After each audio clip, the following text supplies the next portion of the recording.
মানে maximum candidate weak point দেখতে হবে যে আমরা বেশি স্কোর কিভাবে করবো বাকিদের থেকে। ম্যাক্সিমাম ক্যান্ডিডেট দুটো জায়গায় কিন্তু উইক। এক নম্বর দেখবে বেশিরভাগ ক্যান্ডিডেট তো আর্টসের হয় সায়েন্সের তুলনায়। যদি 5 লক্ষ পরীক্ষা দেয় তার মধ্যে এই দেখা যাবে যে 50,000 হবে না, হয়তো এই 25,000 ক্যান্ডিডেট কিন্তু সায়েন্সের ম্যাক্সিমাম। আর বাকি 2,50,000 এরা কিন্তু আর্টসের ক্যান্ডিডেট। আর্টসের ক্যান্ডিডেটদের মেন উইক পয়েন্ট হচ্ছে ইংলিশ, কারণ সবকিছু তারা বাংলাতে পড়েছে, হয়তো এই জিওগ্রাফি বা এগুলো ইংলিশে পড়েছে অনেকে, যাই হোক ইংলিশ, সায়েন্স, ম্যাথ, এই জায়গাটা আর্টসের ক্যান্ডিডেটদের ভালো করতে হবে। আর সায়েন্সের ক্যান্ডিডেটদের আবার উইক পয়েন্ট হচ্ছে বেঙ্গলি, যেহেতু বহুদিন আগে পড়েছে তারা অনেকটাই ভুলে গেছে। কিন্তু বেঙ্গলি গ্রামার সব থেকে ইজি আছে, বেঙ্গলি গ্রামারটা ব্যাকরণটা সব থেকে ইজি, শুধু একবার রিমাইন্ড করে আমাদের যেতে হবে। এখানে কিন্তু নাম্বারটা আর্টসের ক্যান্ডিডেটরা বেশি পাবে, কিন্তু সায়েন্সের ক্যান্ডিডেটরাও মোটামুটি 30-এ 25 পাওয়াটা খুব একটা টাফ নয়। তাহলে পার সেকশনে আমাদের কত করে নাম্বার থাকবে? টেটের যে সিলেবাস, টেট 2026 মার্চে হবে এক্সাম।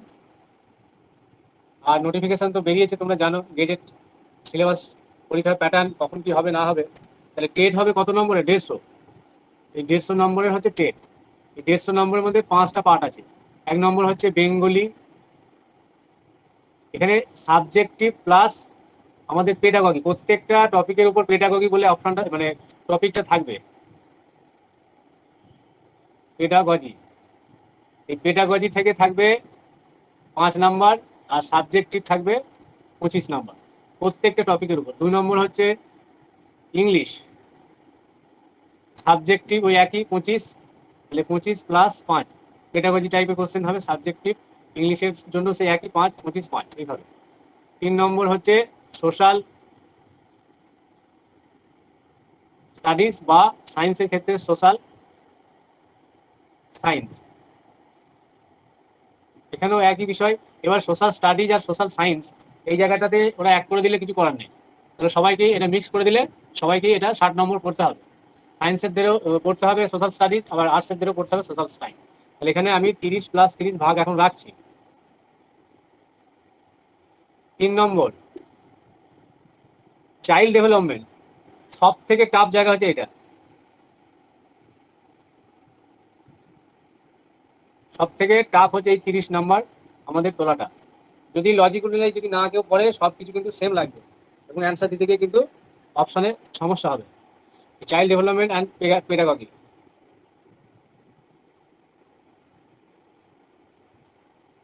4 নম্বর কি গো, এটা তো 4 হবে না, এটা 4, এটা 3, এটা 4।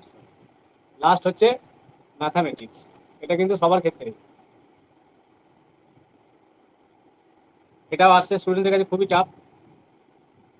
30টার মধ্যেও 25 প্লাস পেডাগজিক্যাল 5 নম্বর। এই হচ্ছে সিলেবাস। আর মার্কস কাউন্ট হবে এই 150-র মধ্যে 40, মানে 150 এক্সাম হলো, কেউ পেলো 100, ঠিক আছে? তাহলে কত অংশ হচ্ছে গো? 2/3, তাহলে 40 × 2/3, এটা আমি 42 যদি হিসাবে যদি ধরি তাহলে কত হচ্ছে, স্যার কত পার্সেন্ট? 3 14 আমি স্যার ধরছি বলছি 42, 28, তার মানে 40-এ পেলো সে 28। এবার এই 150-র মধ্যে যে বেশি স্কোর করবে এই 40-এর মধ্যে তার মার্কসটা সেভাবে হবে। কেউ যদি 150-র মধ্যে 120 পায়, তাহলে দেখো 4/5, এই 40 × 4/5, 4 8 32, তার মানে 40-এর মধ্যে তখন সে পেয়ে যাবে কত? 32। তাহলে এই জায়গাটায় মার্কসটা কিন্তু খুব ভাইটাল। আর আমি যেভাবে পড়াবো তোমাদের ঠিকঠাক যদি ক্লাসগুলো ফলো করো বা রেকর্ডিং ক্লাসগুলো যদি দেখে নাও, প্র্যাকটিস সেইভাবে করানো হবে, কোশ্চেন কিন্তু কমন হয়ে যাবে। এবার কমনের আশাকে শুধু বসে থাকলে হবে না, আমাদের কোশ্চেন যদি ঘুরিয়ে দেয় সেটা কমন হিসাবেই ধরা হয় যদি তোমার বিষয়টা বোঝা থাকে। 3 কে 4 করে দিল, তাহলে মানে কোশ্চেনটা পাল্টে দিল তা নয়, প্যাটার্নটা সেম থাকবে।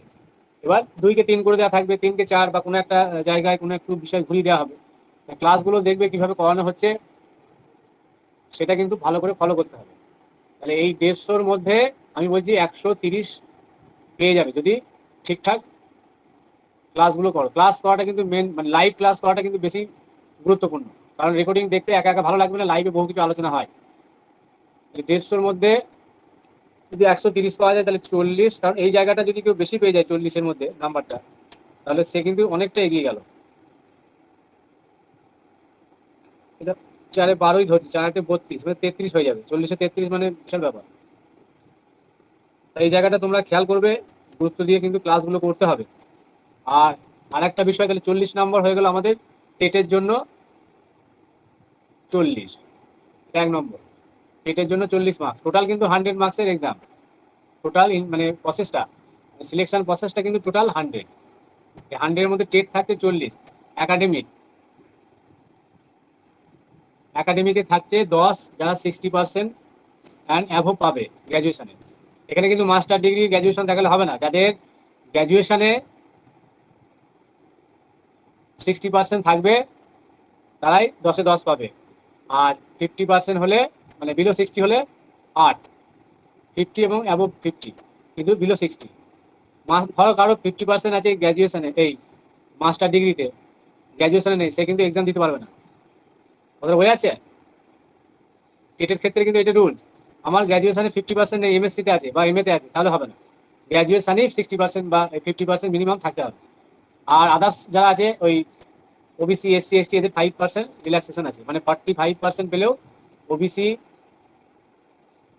এসসি, এসটি এদের ছাড় আছে। তাহলে 45% পেতে হবে গ্র্যাজুয়েশনে, মাস্টার ডিগ্রিতে মানে হলে হবে না।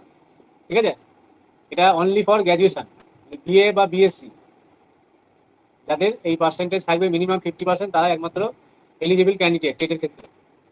বেশ, তাহলে এখানে হলো 40 আর 10-এ 50, মানে ফুল মার্কস যদি 60% পায়, তাহলে এটা 2 নম্বর বিষয় গেল। 3 নম্বরে থাকছে ইন্টারভিউ, এখানে থাকবে 15। 4 নম্বর ডেমনস্ট্রেশন, দেখেছো সব জায়গায় ডেমো ক্লাস দিতে হবে, সেখানে থাকছে 5 মার্কস, তাহলে কত হলো 40, 50, 60, 70। 5 নম্বর কি থাকছে বলো তো?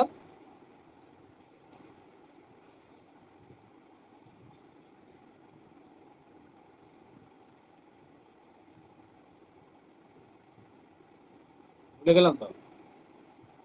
হ্যাঁ, এক্সপিরিয়েন্স। এই এক্সপিরিয়েন্সটা টেটের ক্ষেত্রে অতটা দেখবে ইন সার্ভিস আসবে না, এখানে থাকছে 5। আর কোথায় আছে নাম্বার ভুলে গেলাম,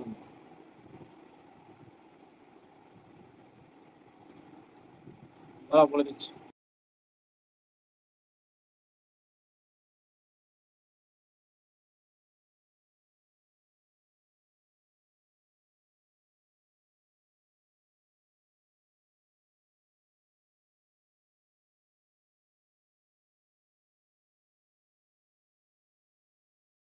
বাকিটা পরে বলছি।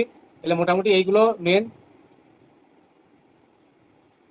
এই কটা বিষয় মেন। তার মানে কতদূর হলো 40, 50, 60, 70, 75, এই 25 নম্বরটা আমি দেখছি কোথায় আছে, পরে বলা হবে। তাহলে আমাদের মেন কিন্তু এই টেটটাকে, হ্যাঁ ও সরি ভুলে গেছি, আর থাকছে এই কটার পর 25 নম্বর, এটা হচ্ছে মেন, বলে দিচ্ছি। এটা হচ্ছে সাবজেক্টের পরীক্ষা হবে। সাবজেক্ট মানে নিজের নিজের সাবজেক্টের উপর 25 নম্বরের এক্সাম হবে, এটাকে বলা হয় মেন পরীক্ষা। যদি টেট কোয়ালিফাই করে তাহলে এই এক্সামটা, সাবজেক্টিভের এক্সামটা দিতে পারবে, তা না হলে এগুলো সব বেকার হয়ে যাবে। তাহলে এখানে একটা মিনিমাম দেখবে, ওরা কাট অফ দিয়ে দেবে। টেট, এই সরি, টেটের পর হচ্ছে এইটা, এটা হচ্ছে টেটের পর হয়ে যাবে সাবজেক্ট। টেট কোয়ালিফাই, এই 150 নম্বরের টেট হবে, তার জন্য ওয়েটেজ থাকবে 40। তাহলে এইটা কোয়ালিফাই করলে তবে সাবজেক্টের 25 নম্বরের এক্সাম দিতে পারবে, এবং এখানে কোয়ালিফাই করলে তারপরে এইগুলো শুরু হবে, ইন্টারভিউ, ডেমনস্ট্রেশন আর এক্সপিরিয়েন্স। মেন তোমাদের সাবজেক্ট আর এই টেট, 40, 60, 65, এই 65 নম্বর তোমাদের হচ্ছে সাবজেক্টিভ টেট নিয়ে। এই 150 টেট প্লাস 25 সাবজেক্ট। এখানে ওয়েটেজ হচ্ছে 40 আর এটা পুরোপুরি 25। এই 25 নম্বরটাও কিন্তু এমসিকিউ হবে সাবজেক্টটা। 25টা কোশ্চেন থাকবে, আর হাফ নম্বর করে দিলে 50টা কোশ্চেন হবে। ঠিক আছে, এই হচ্ছে একই দিনে কিন্তু হবে না পরীক্ষা। ঠিক আছে, যেমন এটাকে প্রিলি হিসাবে ধরা হচ্ছে টেটটাকে, আর এটা হচ্ছে মেন।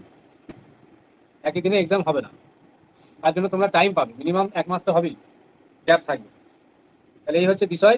তাহলে এখানে যদি 40-এ আমি বলছি কেউ 30 পায়, তাহলে 30 আর এদিকে 25, 40 25-এ হয়তো যে যা পাই পাবে। আমি 25টা এখন 20 ধরছি, তাহলে 50 হয়ে যাচ্ছে। 60-এ 65-তে 50 কত পার্সেন্ট হচ্ছে? 100 দিয়ে গুণ করো, 5 13 65, 5 20 100, এটা 52 হিসাবে ধরছি। 4 13 52, 4 80%। আরামসে সে জব পেয়ে যাবে, কনফার্ম জব। 70 থেকে 80% যদি এখানে পায় কেউ, তাহলে কিন্তু সে কোয়ালিফাই করে যাবে, ইন্টারভিউর জন্য কোয়ালিফাই করে যাবে, জবও পেয়ে যাবে। আর আরেকটা বিষয় বলি, যে এই 9-10-এ যে এসএলএসটি হয়ে গেল, 9-10 গ্র্যাজুয়েশন লেভেল, এটার যে স্যালারি স্ট্রাকচার, ঠিক আছে, যা স্যালারি আর এই আপার প্রাইমারি একই স্যালারি, এটাও গ্র্যাজুয়েশন লেভেল, এটাও স্যালারি কিন্তু সেম। সেই জন্য 9-10-কে যেভাবে গুরুত্ব দিয়ে পড়েছো, আপার প্রাইমারিটাকেও সেই অনুপাতিক গুরুত্ব দিয়ে আমাদের পড়তে হবে, যদি কোয়ালিফাই করার ইচ্ছা হয়। এই গেল বিষয়বস্তু। স্যার আপারের যে সাবজেক্টের 25 নাম্বার, তার সিলেবাসটা কিসের ভিত্তিতে, গ্রাজুয়েশন না নিচু লেভেলের? গ্র্যাজুয়েশন গ্র্যাজুয়েশন শুধু ম্যাথমেটিক্স তো? গ্র্যাজুয়েশন লেভেলের হবে, সিলেবাস ওরা দিয়ে দিবে। স্যার শুধু ম্যাথমেটিক্স? হ্যাঁ, যাদের ম্যাথামেটিক্স তাদের ম্যাথামেটিক্স, যাদের ফিজিক্স তাদের ফিজিক্স, যাদের বাংলা বাংলা, যাদের অঙ্ক অঙ্ক, এই ইতিহাস ভূগোল, এইভাবে হবে, সাবজেক্ট ওয়াইজ হবে। গ্র্যাজুয়েশনে যে সাবজেক্টটা মিনিমাম 300 নম্বর পড়েছে যারা, সেটা পাস কোর্সে কোনো কেউ ক্যান্ডিডেট হতে পারে। সে হয়তো 300 করে তো 900 পড়েছে, তাহলে যে কোনো একটা সাবজেক্টে বসতে পারে। হয়তো দেখা গেল পাস কোর্সে করেছে ফিজিক্স, ম্যাথ আর কেমিস্ট্রি, তাহলে 300 নম্বর করে তো সবই পড়েছে। তাহলে যে কোনো একটাতে, যে একটা সাবজেক্ট এসে দিতে পারে, সে ফর্ম ফিল আপের সময় তাকে এটা উল্লেখ করতে হবে। বুঝা গেছে? আর স্যার আর টেটের আর্টসদের ক্ষেত্রে তো ম্যাথমেটিক্স দিতে হয় আরেকটা না? বিষয় দেখো, টেটের ক্ষেত্রে এই ইন সার্ভিস যে আমাদের এখন ঝামেলাটা চলছে, ইন সার্ভিস প্রবলেম, এইটা থাকবে না। সেই জন্য টেটটাও সম গুরুত্ব দিতে হবে। আরেকটা বিষয়, এই যারা এখন 9-10 বা 11-12 চাকরি পাবে, 2025 যে এসএলএসটি হয়ে গেল, তাদের ক্ষেত্রেও কিন্তু ফিউচারে টেট পাস সার্টিফিকেট লাগবে। ঠিক আছে, এদের টেট পাস সার্টিফিকেট লাগবে। পরে হয়তো যদি এই একটা সুযোগ আছে, এই সময় যদি কোয়ালিফাই করে যেতে পারো, তাহলে যারা 11 এখন 9-10 11-12 জব পাবে 2025-এ, তাদের কিন্তু অনেকটা আর কোনো চাপ থাকলো না, হয়ে গেল, পেয়ে গেলে সার্টিফিকেট। তাহলে পরে আবার এই বাকিদের সাথে দিতে হবে টিচার হওয়ার পর, তখন আবার আরো ঝামেলা। এটা সেন্ট্রাল গভর্নমেন্টের রুল। ঠিক আছে, কারণ সেন্ট্রাল গভর্নমেন্টে দেখবে এই পিজিটি টিজিটি যে এক্সামগুলো হয়, পিজিটি টিজিটি, তাই না, বা ইএমআরএস, যেটা form fill up last date 23 তারিখ, তাহলে দেখো এদের কিন্তু এইগুলো দিতে গেলেও কিন্তু সি টেট কোয়ালিফাই করতে হয়। বুঝতে পারছো? এগুলো সব কোয়ালিফাই করতে হবে। এই ক্ষেত্রে ইএমআর ক্ষেত্রে সি টেটটাকে বলছে টায়ার 1। এই টায়ার 1 মানেই হচ্ছে সিটের লেভেলেরই পেপার, 100 নম্বরের কোয়ালিফাই করতে হয়। যারা অনেকেই ফর্ম ফিল আপ করেছে, বেশ, এই গেল বিষয়বস্তু। তাহলে এটার কিন্তু গুরুত্ব আছে এখন। হুম। এবং এই সিটের লেভেল যদি হয়ে যায়, যেহেতু সিটের লেভেলেরই করবে সেন্ট্রাল গভর্নমেন্টের রুলস অনুযায়ী, এইবার তুমি যদি স্টেট লেভেলের সিটেট কোয়ালিফাই করো, আমার মনে হচ্ছে তখন ডাইরেক্ট দেখবে পিজিটি বা টিজিটি তুমি দিতে পারবে, যদি ওই সার্টিফিকেট তোমার এখন কোয়ালিফাই করার সার্টিফিকেট থাকে, ডাইরেক্ট সাবজেক্টের পরীক্ষাটা তুমি দিতে পারবে। ঠিক আছে, তখন আর এই সেন্ট্রালের সিটেট আলাদা করে দেওয়ার প্রয়োজন হবে না, এই সার্টিফিকেট দেখি তোমরা ডাইরেক্ট সাবজেক্ট দিতে পারবে। হ্যাঁ, ম্যাথটা তো সবারই থাকবে, ম্যাথ কম্পালসারি। না স্যার, ম্যাথ থাকে না, ম্যাথমেটিক্স থাকে না। ম্যাথমেটিক্সটা সোশ্যাল স্টাডিজের মানে সোশ্যাল সায়েন্সের ভিতরে থাকে, মানে ওখানে জীবন বিজ্ঞান, ভৌত বিজ্ঞান আর ম্যাথমেটিক্স। না স্যার, আগেকার যে সিস্টেম তুমি বলছো, হ্যাঁ 2016 রুলস অনুযায়ী হবে না তো? ও তোমাকে আমি সিলেবাসটা বলছি, দাও।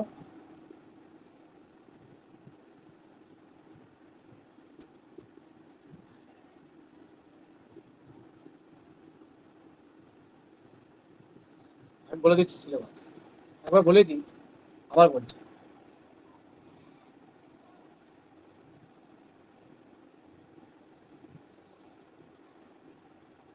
সিলেবাস বলতে গিয়ে তো সময় চলে যাচ্ছে। দেখো, চাইল্ড ডেভেলপমেন্ট পেডাগজি,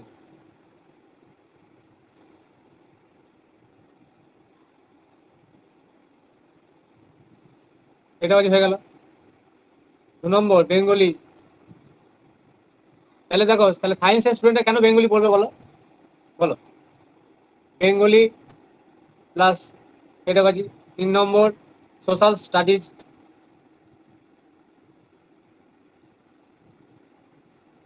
4 নম্বর ইংলিশ। 5 নম্বর হচ্ছে ম্যাথ। এই 5টা টপিক, ইচ টপিক 150। ভালো করে তুমি ওই দেখবে গেজেটে দেওয়া দেওয়া আছে, দেখে নেবে এইভাবেই, সরি 30 করে। 30 এ সোশ্যাল স্টাডিজটা 60 থাকে, মানে আগে সোশ্যাল ছিল। স্টাডিজ, সোশ্যাল সায়েন্স নিয়ে হ্যাঁ স্যার, ওইটা এই ওইটা 30 60 প্লাস ছিল। এইভাবে বলা হচ্ছে। সায়েন্স এটা সায়েন্সটা দেবে, আর্টস এটা আর্টস দেবে। ওটা 60 দেখেছে, মানে আগে ছিল আর কি 60। আগেরটা নয় তো, এখানে এখনকার গেজেটটা তুমি দেখবে, তারপরে বলবে। ইংলিশ 30 আর ম্যাথ পেডাগজি, প্রত্যেকটার উপরই পেডাগজিতে থাকছে। এটা তো কি, এই টোটাল 5টাই হচ্ছে 150। সিটেটের লেভেলে হবে। তুমি দেখবে গেজেটে বেরিয়েছে, আমি না হলে গ্রুপে দিয়ে দেবো, বলেওছি আমি গ্রুপে হয়তো। যাই হোক, আগে একটা ভিডিওতে বলা হয়েছে। এই হচ্ছে বিষয়। এবার আমি যেটা পড়াবো আজকে, ইংলিশের যে জায়গাগুলো ইম্পর্টেন্ট সেই জায়গা